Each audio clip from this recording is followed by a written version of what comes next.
right, Kaybee, welcome to yet another fresh episode of Plugged In right here on Base Pulse. Your boy C-A-D-D-Y, pronounced Caddy, is in the building to give you all the stories that you need to know. So, baby, without wasting any time, come closer.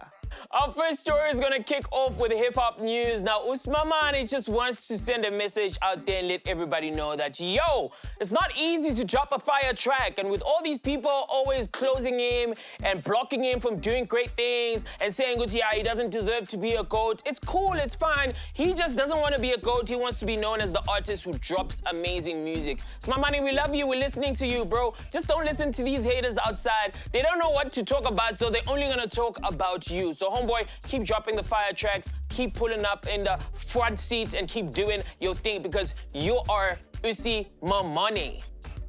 In other news, Prince Kaybee is saying let sleeping dogs lie because social media is wild enough. So if you didn't know, social media was like, yo, if AK was still alive, he would have dropped a banger. And Prince Kaybee is saying, yo, Miguelin AKA arrested in peace. Focus on the new kids, okay? Those are the new core. They are pushing the new wave. So all we have to do is support the new kids and let us be behind them to drop all the fire hits. So Prince Kaybee, we hear you, bro. And also, we're waiting for you to drop a hit, okay? We know you're a hit maker. So pull through and give us a hit. Or else show us an artist that you are backing so that we can cover. At least you are making a difference. I understand. Speaking of upcoming artists, now we all know Naledi Aphiwe. She got her stardom when she featured Chris Brown in his music. Now, Naledi Aphiwe said a lot of things when that award weekend took place. You know that one where people were dressed Anyway, so she pulled up and she was very disrespecting Black Mambazo. And now she came back to apologize because she was saying, yo guys, sometimes I don't know what I'm saying. It's the heat of the moment where I'm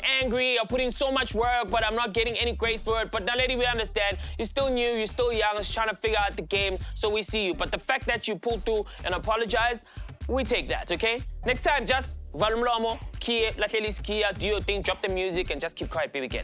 Cause bigger much.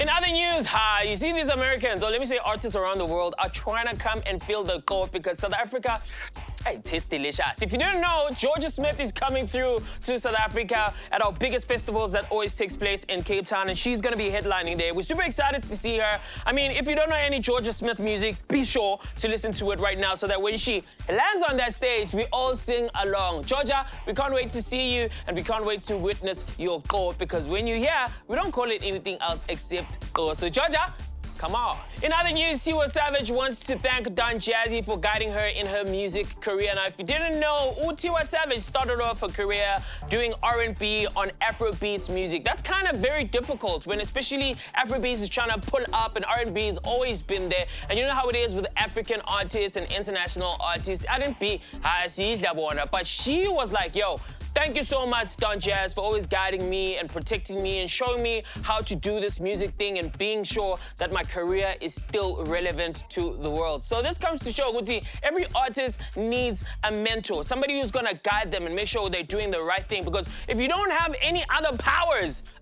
if you don't have a team, for example, but a big shout out to Tiwa Savage and Don Jazzy. We love it. Speaking about inspiration, Davido took to a podcast to say that, yo, my dad was the most disciplined person. My dad made sure that everybody was good, and my dad didn't even flex on us. Davido didn't know that the family was rich until he was 13. Now that's a dad I want to have, you understand? A dad that's going to make sure, Guti, you grow up in a world where you don't have that mindset of, yo, my dad's rich, my mom's got money, I can do whatever I want. So a big shout out to Davido, big shout out to Davido's dad. We love to see it. I'm going to be like this to my kids. You're not gonna know we're rich until you're 21. Yeah, that's how I do it. That's it for today. Listen, I also got some news that I want to share with you. If you didn't know, Kota Fest is coming through to DBN, Durban. We're going to be outside, so be sure to save your money. Be sure to tell your friends, get the outfits. Make sure your stomach is empty so you can have as many kotas as you want. I just want to let you know now so that when the time is closer, you don't say, but Kate is late, Kota Fest, it's in a stretch, Kota Fest. Well, now you know. Until next time, that's the plug. Bye.